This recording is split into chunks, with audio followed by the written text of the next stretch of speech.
Nazi सांको जे ॻोठ ईसा राजड़ी में government primary school की इमारत बुनहाल हुअण करे शागिर्दनि जी तालीम सख्त मुतासिर थी रही है।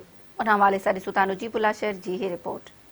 जी बिल्कुल, इन वक्त असीं मौजूद आहियूं सानको में ॻोठ ईसो राजड़ी में, जिते गवर्नमेंट प्राइमरी स्कूल ईसो राजड़ी जेको आहे केतिरे अरसे खां मरम्मत न थियण करे ज़बून हाली जो शिकार थी वियो आहे ऐं हिते शागिर्द ऐं ॻोठाणा मौजूद आहिनि। अचो त वधीक उन्हनि सां ॻाल्हि ॿोल करियूं था।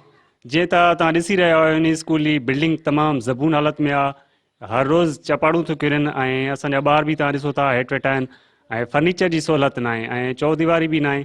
असांजा वॉशरूम बि तव्हां ॾिसो उहे बि ख़तमु आहिनि ऐं मां गवर्नमेंट खे अपील कयां थो त असांखे इहे सभु कमु करे ॾिना वञनि। असांजी बिल्डिंग न आहे, मथां चपाकूं किरनि थियूं, उस्ताद जी कुर्सियूं न आहिनि, असांजूं बेंचूं न आहिनि, लैट्रिन न आहे, असां चौदीवारी न आहे।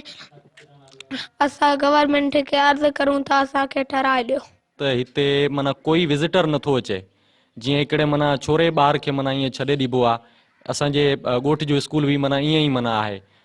पूरी सिंध जे स्कूलनि में मुख़्तलिफ़ टाइम ते विज़िटर्स वग़ैरह वञनि था, उतां जी कंडीशन खे ॾिसनि था, मथे रिपोर्ट कनि था। ॻोठ ईसो राजड़ी बिल्डिंग आहे, उहो घणे वक़्त खां वठी उनजो कमु न थियो आहे। उहा सफ़ा छत उनजी किरण वारी आहे ऐं चौदीवारी बि न आहे, लैट्रिन बाथरूम बि न आहे, का बि सहूलियत न आहे। असांजे ॿारनि खे का सहूलियत कोन्हे, का फैसिलिटी कोन्हे, न वॉशरूम आहे, न पीअण जे लाइ पाणी आहे, न ॿारनि जे लाइ फर्नीचर आहे, न उस्तादनि जे लाइ फर्नीचर आहे। हीअ तव्हां ॾिसो था पिया त छा असांजे स्कूल जी हालत आहे ऐं छा असां सां गुज़रे थो पियो। ऐं ॿार बि असां बि पंहिंजो जेको आहे हथ जो थोरो घणो फर्नीचर तयारु करायो आहे ऐं जेको आहे पट ते वेही करे असां ॿारनि खे तालीम ॾेई रहिया आहियूं। असांजो मुतालबो इहो आहे त खुदारा असांजी सपोर्ट कई वञे। इन स्कूल जी तव्हां हालत ॾिसो था त मतिलबु की का बिल्डिंग न आहे, को फर्नीचर न आहे, ॿार हेठि वेही करे पढ़नि था ऐं ॿारनि जो इंट्रस्ट बि न आहे जो अचनि स्कूल में पढ़नि।